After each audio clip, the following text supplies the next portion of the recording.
Alright guys, so tried to make a video. This is what happened. I got cut off from it. Anyway, it was since I had to put my input jack on. This is the one thing you want to do. I'm already in the process of doing it. Take 2 screws out of your fenders. What I love about fenders. And I just found this guitar is really dirty. I haven't used it in a long time. And this is the reason you don't want to screw these things. You want to hold the back, you know, and it's very easy to solder. There's only 2 wires there. You can't even see them, but I can tell you, and you can believe me. So this is just basically how you'd put your input jack back to make sure. Usually I use some pliers and tighten that, but I don't worry about it being too loose for me. And I'll show you something cool in just a momento. Uno momento, por favor. Okay. Now to determine when you have a technical issue, okay, your amp cord needs to be touching this thing right here. A lot of times you can clean it with alcohol. A lot of times this thing's bent back. It's bent back. It's bent. Let me give you a better view. This thing here is bent completely back a lot of times, and that's what your amp cord needs to be touching. And sometimes you may have to bend it forward. But as you can see, that's the reason why you don't twist these things, because of the 2 soldered wires. That'll save you 60 bucks if you would clean your input jack with a little bit of alcohol and a Q-tip. And trust me on that. I was naive at music equipment when I was younger, and I had to have that done, you know, and the guy didn't charge me, but he just told me that's applies for your effects too. Now that I've got it screwed in, right, so when I go to put it back in, it doesn't really matter which way the input goes in, as long as it'll fit into the gap here. You want to make sure your wires are, this one wire, I don't know how this one was sort of straight wired in there. You just want to make sure you're not squishing nothing too bad.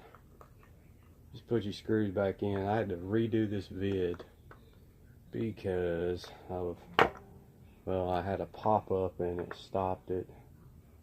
So it's kind of pressing against something. Let's check out and make sure. As long as it's not too much binding, you know, it's not really hurting anything the way it's going in. So guys, if you have input jack problems, first thing you want to do is just take this thing out and examine the components. Basics of cleaning. It may look clean at first. Clean it with alcohol and a Q-tip. Try it again. Then make sure that your amp cord is actually touching the connector. That's one of the biggest issues I see with modern people who come into music stores. I've seen it my entire life. They'll come in there and I won't say something to them every time, but they had to learn like I did, you know. So just put these 2 screws back in and let it ride from there, and you can just adjust the hex or the I think it's not a hex ring, I don't know what it's called. Wow, something's actually stopping that. That's interesting. Maybe I need to examine the components. Huh. Okay. Do I want to go further with that or not? I'll see what I did here. It's a good time to show folks. So you may have to do this a couple times, but it's easy as dirt, man. This thing's dirty, so I cleaned mine with actually sanitation wipes. The whole guitar.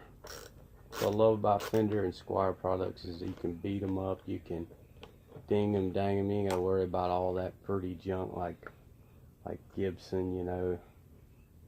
So something's not sitting too well in there, and I might as well just go ahead and take it on out. I bet I know what it is. I kind of knew before I started. So yep. Okay, what it is this thing has to be turned a certain way sometimes. if I can get it flush with, want to make sure my connector is safe. Okay. A lot of times it's just the positioning of the guitars is tricky, man. The old me, to be honest with you guys, would drill a hole and let that mother ride. I mean, I was that, like, you know, hillbilly on guitars. I was just like, I'm gonna do it that way. So I gotta reposition this thing a little bit here. Now I can twist this in. That's okay to do. Just a little bit to position it right. I think I actually want this, see, it's gonna sit this way. So I want to turn this away. So I'm being very careful that I don't break the solder. And I encourage all you guys who are new at this, let's say your daddy or mama, or you just bought you a new guitar and it's your first one, don't be afraid to go in there, guys. Don't be afraid. If I could look at the camera, I'd tell you. Don't be afraid to go in there and do that, because if they bought it for you, you could always say daddy is broke. They wouldn't know no damn difference. Excuse my language. They wouldn't know the difference, but you need to learn the anatomy of your setup. It's crucial if you want to learn. Okay. Thank God the video just caught on that, because I keep getting these pop-ups and they're stupid. So, see if this actually works. If it doesn't, I'm going to let it ride, because I know it's going to play anyway. Yeah, just knowing these basic things, this is what I love about Fender. I don't have to worry about opening up the back. The port doesn't have a battery or nothing like that, like Gibson's. And this is what I love about Squiers, Fenders, any kind of Fender build model.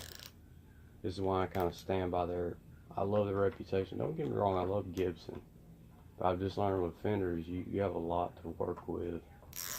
And I think most folk don't realize that. So now this side's bowing out. So what it is simply both have to be done in. It's funny because I think I already knew this, and I'm just gonna actually, I'm gonna go ahead and do that. Yep. It shouldn't hurt anything. If it don't, I'm gonna ask my mama. I'm gonna say, Mom, Dad, yo, I need a new input jack cover. And it'll tell me to go get a job. Not really, guys, but okay, that should ride. I'm gonna let that ride. I mean, so that's how you would take your input jack out. Those two screws, you ain't gonna run into the problem that I just had, usually. But all you need is a screwdriver, preferably Phillips head. And if you're a newbie, I guess I could show you a newbie something. The only difference between a Fender and a Squier, guys, is your bridge, your input jack, and you can keep your neck. But simply your pickups right here, replace them. That's 60 bucks, okay? Put Fenders in there like I got in this one. Okay, plus I put something special. I got a button here, and I barely touch it. You can't hear the click hardly.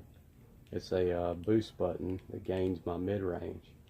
So something special I use. And then get you a new nut. You want a bone nut. Put it on there. Watch a video. That's the only real difference between a Fender and a Squier. So, for the people, I usually keep this off, but I don't use the whammy bar much.